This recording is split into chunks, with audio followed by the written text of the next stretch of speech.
YSR Telangana party అధినేత్రి Sharmila నేడు వరంగల్ నగరంలో పాదయాత్ర చేస్తున్నారు. రంగసాయిపేట మీదుగా వరంగల్ నగరంలోకి షర్మిల పాదయాత్ర ప్రవేశించింది. బట్టల బజార్, ములుగు రోడ్, హన్మకొండ చౌరస్తా, పబ్లిక్ గార్డెన్ వరకు పాదయాత్ర కొనసాగుతుంది. ఈ సందర్భంగా షర్మిల పలుచోట్ల మాటా ముచ్చట కార్యక్రమం నిర్వహించారు. పాదయాత్రలో కేసీఆర్, మంత్రి కేటీఆర్లపై షర్మిల విరుచుకుపడ్డారు. అంటాడు ఇది కుటుంబ పాలనే అంటున్నాడు సిగ్గు లేకుండా. ఎవరి కుటుంబం పాలన? మళ్ళా రాష్ట్రమంతా ఆయన కుటుంబం అన్నట్టే మాట్లాడుతున్నారే. రాష్ట్రమంతా మీ కుటుంబమే అయితే మరి రాష్ట్రం అప్పుల పాలు ఎందుకు అయిపోయింది? మీ ఆస్తులు మాత్రం ఎందుకు పెరుగుతున్నాయి? మీరైతే పెద్ద పెద్ద ఫామ్ హౌస్లు కట్టుకోవాలా, పెద్ద పెద్ద గడియలలో బతకాలి. ఒకప్పుడు స్కూటర్లో తిరిగినోడు కేసీఆర్ గారు పెద్ద పెద్ద విమానాలు కొనుక్కోవాలి, హెలికాప్టర్లలో తిరగాలి. మీ టీఆర్ఎస్ పార్టీ బ్యాంక్ అకౌంట్ లో మాత్రం 860 కోట్ల రూపాయలు ఉండాలి. మీ ఆస్తులు మాత్రం పెరగాలి.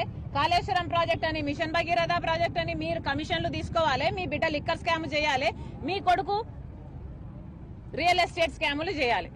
కానీ రాష్ట్ర ప్రజలు మాత్రం అప్పుల పాలైపోయారు. ఎవరండి కుటుంబము? ఎవరి కుటుంబం కోసం పనిచేస్తున్నాడు ఇప్పుడు కేసీఆర్ గారు?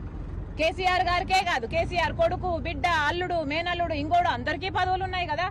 మరి మీ కుటుంబంలో మాత్రం అందరికీ పదవులు ఉండాలి, అందరికీ ఉద్యోగాలు ఉండాలి, అందరూ భోగాలు అనుభవించాలి, అందరూ స్కాములు చేయాలి, అందరూ ఆస్తులు సంపాదించాలి.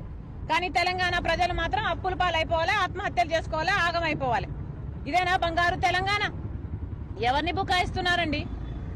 మళ్ళీ చెప్తున్నాం, తెలంగాణ ప్రజలకు అన్ని విషయాలు అర్థమవుతున్నాయి. మీరు కేవలం అబద్ధాలు చెప్పి అసెంబ్లీలో అయినా ఇంకో చోటైనా బుకాయించినంత మాత్రాన నమ్మే పరిస్థితిలో తెలంగాణ ప్రజలు లేరు.